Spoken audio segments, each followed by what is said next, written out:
Hi friends. Her I know बहुत सारे लोग बिग बॉस देखते हैं। बिग बॉस 18 जो न्यू सीज़न चल रहा है अभी, करंट सीज़न बिग बॉस का। तो उसमें मेरा एक अपना पॉइंट ऑफ व्यू है। आई आई नो हर किसी का अपना अपना, हर किसी के अपने अपने फेवरेट्स होंगे, हर किसी का अपना अपना पॉइंट ऑफ व्यू होगा। मेरा भी एक पॉइंट ऑफ व्यू है। अपार्ट फ्रॉम फेवरेटिज्म, ये किसी फेवरेटिज्म के लिए नहीं है, ये किसी को मैं फेवर नहीं कर रही, बट मेरा एक क्वेश्चन है। पिछले कुछ एपिसोड से कशिश का और अविनाश के वो एक कुछ तो उनका कोई प्रॉब्लम चल रहा था। एक उनकी कॉन्वर्सेशन को लेके, टॉपिक पे उनकी कुछ कॉन्वर्सेशन हुई, जिसको लेके घर में काफ़ी बड़ा उनका प्रॉब्लम बना उनके लिए। बट मेरा क्वेश्चन ये है कि मोस्टली ये कहा गया कि सारा ने इस टॉपिक को निकाला, सारा ने इस टॉपिक को निकाला। आई डोंट थिंक सो कि सारा ने इस टॉपिक को निकाला, क्योंकि ये बात करणवीर को भी ऑलरेडी पता थी। करणवीर ये बात जानता था, जो कि नॉमिनेशन से एक दिन पहले रजत ने उससे डिस्कस की थी ये बात। तो करण को भी ये पता थी, और करण भी उस चीज़ को नॉमिनेशन में ये कहीं पे यूज़ करने वाला था कि वो इस टॉपिक को वो लेके आता। बट अगर देखा जाए तो बात पहले सारा ने नहीं की, बात वो एंगल वाली स्टार्ट की करण ने। नॉमिनेशन के टास्क में अगर कोई एपिसोड दोबारा देखे या कोई जाके उसको दोबारा देखे तो रियलाइज होगा कि वो बात सारा ने नहीं एक्चुअल में निकाली। वो बात निकल नहीं रही थी। कशिश ऑलरेडी नॉमिनेट करके जा चुकी थी, तब भी वो पॉइंट नहीं निकला, किसी ने नहीं निकाला।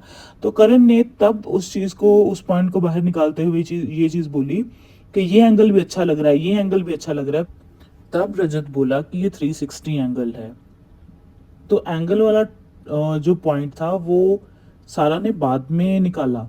इस बात को करण ने हाईलाइट किया सबसे पहले, एंगल एंगल बोल के। तो इसमें मेन बात ये थी कि वो टॉपिक निकला करणवीर से। फिर सारा ने उस चीज़ के लिए अविनाश को बोला कि तुम कशिश के पास एंगल बनाने आए थे, सो ऑन सो। वो टॉपिक फिर चलता गया। तो मेरा ये है कि करण को क्यों नहीं बोला गया कि ये बात करण ने निकाली है। करण को इतना प्रोटेक्ट करके, करण को इतना सिक्योर करके, हर चीज़ में उसको इतना ज़्यादा वो उसको पैम्पर किया जा रहा है। आई डोंट नो क्यों किया जा रहा है, उसको हर चीज़ में क्यों सेव किया जा रहा है। सेकेंडली, पूरे सीजन में करणवीर का अपना कोई भी टॉपिक पे, किसी भी चीज़ पे उसका अपना कोई ओपिनियन नहीं था। उसकी जितनी भी फाइट्स थी वो दूसरे लोगों के टॉपिक्स पे थी, या मोस्टली चुम को लेके रही हैं। उसका अपनी पर्सनली किसी से कोई फाइट नहीं थी, उसकी अपनी पर्सनली किसी के साथ कोई उसका ओपिनियन नहीं है किसी के बारे में। जो चुम से जिसकी नहीं बनती है, उस टॉपिक के बीच में करण आता है। तो ये सारी चीज़ें चल रही हैं। देख, अगर विवियन, अविनाश, रजत, सो कोई भी फीमेल और घर की किसी को भी सपोर्ट करते हैं, ये बायस्ड रहते हैं, ये कुछ भी होता है तो सबको चीख चीख के इतना जोर जोर से बोल बोल के बताया जाता है, ये गलत हुआ, ये गलत हुआ, गलत हुआ।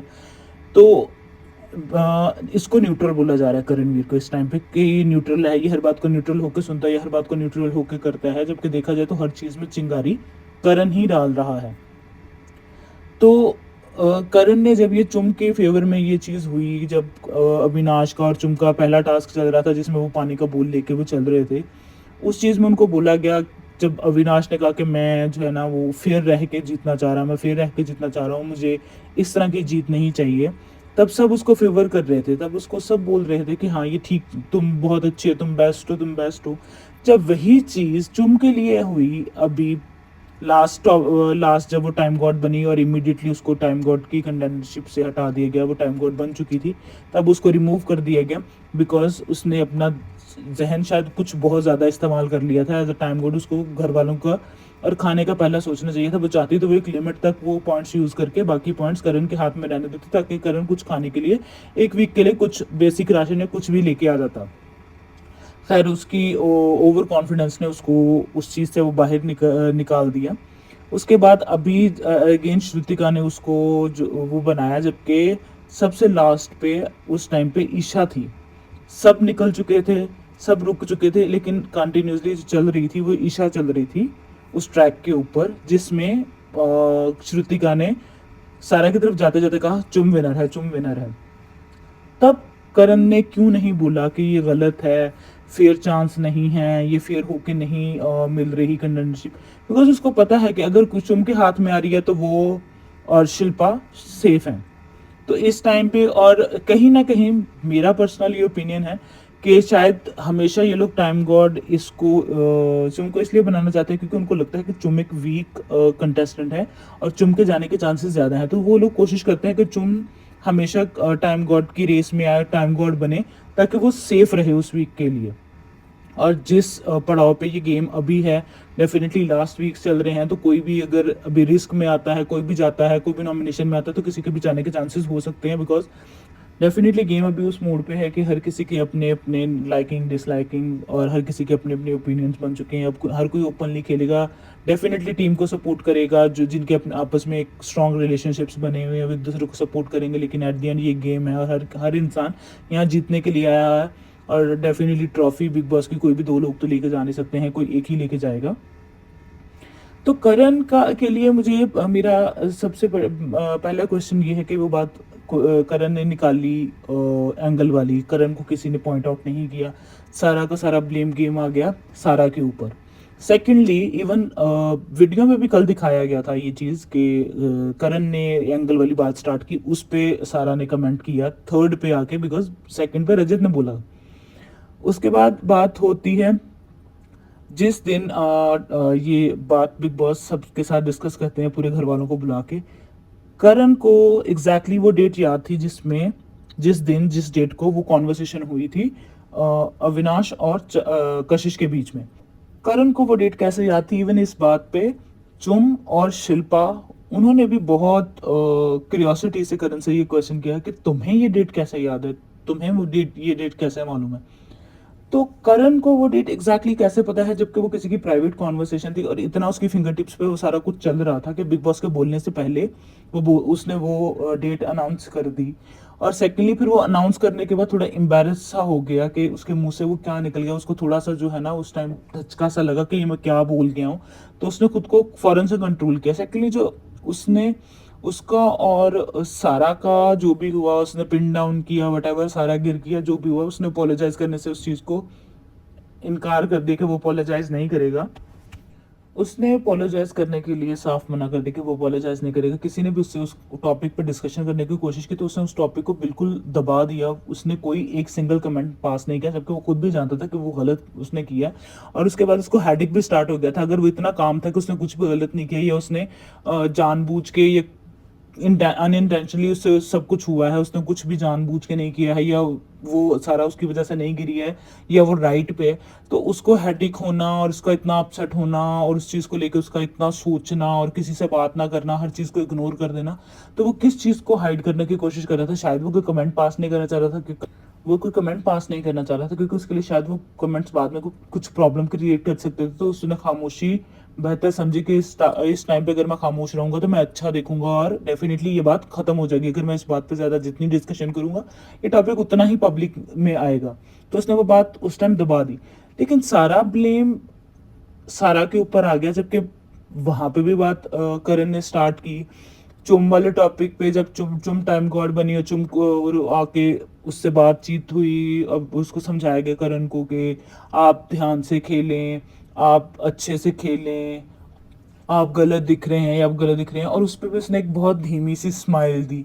तो उसको इतना बेबी टाइप, इतना बेबी सिटिंग उसकी क्यों चल रही है, इतना उसको पैम्पर क्यों किया जा रहा है? डेफिनेटली हर पर्सन यहाँ पे जीतने के लिए आया है। बाकी कंटेस्टेंट्स को आप इतना वो पैम्पर नहीं करे, बाकी कंटेस्टेंट्स को कुछ नहीं पता है। करणवीर एक सबसे ज़्यादा जीनियस इस शो में है, जिसको सब चीज़ें याद हैं, जिसको सब पता होता है कि ये इन लोगों की मिली भगत है, ये इन लोगों ने आपस में बातचीत करके ये नॉमिनेशन में ये टॉपिक निकाला है, ये वुमेन कार्ड खेल रही है, ये कर रही है, ये वो कर रही है। करण ने न्यूट्रल होकर बात सुनी, जबकि करण ने भी न्यूट्रल होकर बात नहीं सुनी थी। जब उसने फर्स्ट टाइम कशिश से जाके ये बात पूछी थी, उसने क्लियरली कशिश से ये कहा था, देखा ये अभी भी ये बनावटी इंसान जैसे ये ईशा के साथ है वैसे ही ये सबके साथ कर रहा है। तो करण ने भी कमेंट पास किया था, he was not neutral at that time, he was also passing the same comments.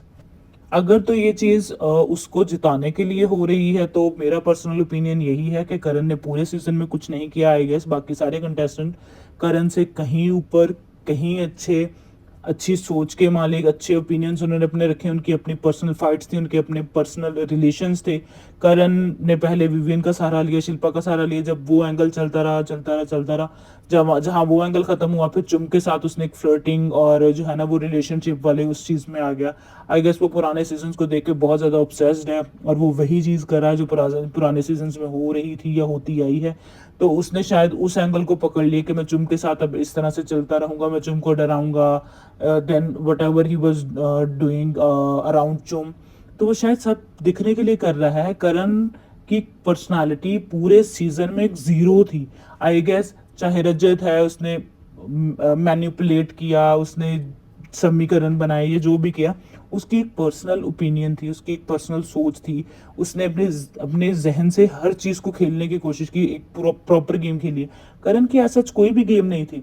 जब भी घर में जितनी बार भी लड़ाई हुई है, जहाँ जहाँ लड़ाई हुई है, करण ने बजाय दो लोगों को आपस एक दूसरे से दूर करने के या उनकी लड़ाई को ख़त्म कराने के, करण ने जो लोग उस चीज़ को रोक रहे होते थे, उनकी फाइट को ख़त्म करने की कोशिश कर रहे होते थे, करण हमेशा उन लोगों को भी साइड पे हटाने की कोशिश करता था कि वो कॉन्ट्रैक्ट पढ़ के आए हैं, वो कॉन्ट्रैक्ट पढ़ के आए हैं, कोई भी किसी पे हाथ नहीं उठाएगा। क्योंकि करण ये चाह रहा था कि कोई दो लोग आपस में लड़ें और एक दूसरे के साथ वो फिजिकल हों और वो शो से डायरेक्टली निकल जाएं।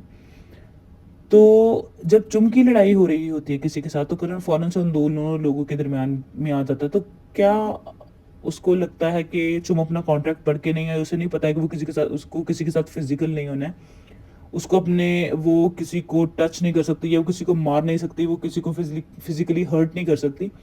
तो देखा जाए तो करण उस टाइम इतना पोजेसिव होकर फौरन से चुम को लोगों से दूर लेके जाता है, क्योंकि उसको पता है कि चुम थोड़ी एग्रेसिव है, कि वो किसी को भी जो है ना वो मार सकती है, वो किसी को भी फिजिकली हिट कर सकती है। तो जब यही चीज़ बाकी घर वालों के साथ हो रही होती है, तो करण दरमियान में नहीं आता है। करण इवन जो लोग छुड़वाने की कोशिश कर रहे होते हैं उस फाइट को, या उस फाइट को खत्म कराने की कोशिश कर रहे होते हैं, करण उन लोगों को भी साइड पे करने की कोशिश करता है कि दो लोगों की आपस की बात है, इन दोनों को आपस में सॉर्ट आउट करने दो। तो चुम के टाइम पे करण को ये चीज़ क्यों नहीं समझाई जाती है, करण को ये चीज़ क्यों नहीं बोली जाती है, करण खुद क्यों नहीं ये समझता कि चुम अपने लिए इनफ है, वो लड़ सकती है। मुझे करण से कोई प्रॉब्लम नहीं है, डेफिनेटली वो भी बिग बॉस का एक कंटेस्टेंट है। वो भी अपनी, आई डोंट नो वो कैसे गेम खेल रहा है या उसकी क्या गेम गेम है, बट बाकी कंटेस्टेंट के हिसाब से जो वो घर में जब बाकियों के लिए करता है या बाकियों के लिए होता है, तो वो डेफिनेटली जब उसके खुद के ऊपर आती है या चुम वगैरह के ऊपर आती है, तो तब उसकी पर्सनालिटी टोटली ऑपोजिट हो जाती है, वो फौरन से फ्लिप कर जाता है। तो रजत को यू टर्न बोला जाता है, तो यू टर्न तो कहीं ना कहीं करणवीर भी मार ही देता है। मेरा पर्सनल पॉइंट ऑफ व्यू है कि मेरा नहीं ख्याल कि करणवीर को बिग बॉस की ट्रॉफी मिलनी चाहिए। करणवीर की वो स्ट्रॉन्ग पर्सनालिटी नहीं दिखी, करण की स्ट्रॉन्ग ओपिनियन नहीं दिखी, करण की कोई पर्सनल फाइट नहीं थी, करण का कोई पर्सनल पॉइंट ऑफ व्यू नहीं था। करण का जो भी था वो सब चुम से रिलेटेड था। चुम पे बात आई तो करण बात करेगा, चुम का टॉपिक होगा तो करण बीच में आएगा। आई गेस करण का नाम जो मिट्टी का तेल इस शो में रखा गया है, वो परफेक्टली करण के ऊपर फिट होता है कि करण को ये जो मिट्टी का तेल बोला जाता है, वो एग्जैक्टली सही बोला जाता है, क्योंकि वो एक चिंगारी छोड़ता है जिससे रिश्तों में आग लग जाती है, रिश्तों में दरार आ जाती है और एक छोटी सी बात का इतना बड़ा मुद्दा बन जाता है कि उस चीज़ में बिग बॉस को इंटरवीन करना पड़ता है। आई गेस करण को अब नेक्स्ट वीक में इस घर से चले जाना चाहिए, क्योंकि करण यहाँ तक आ गया कुछ ना करते हुए भी, तो ये बहुत बड़ी बात है, बहुत बड़ा उसको सपोर्ट किया गया है इस चीज़ के लिए। तो डेफिनेटली अब उसकी जर्नी आई गेस ख़त्म हो जानी चाहिए। जो लोग बहुत पोटेंशियल रखते हैं और जो लोग वाकई में दम रखते हैं और जिन लोगों ने इस गेम को खेला है और जिया है, उनको आना चाहिए फिनाले में।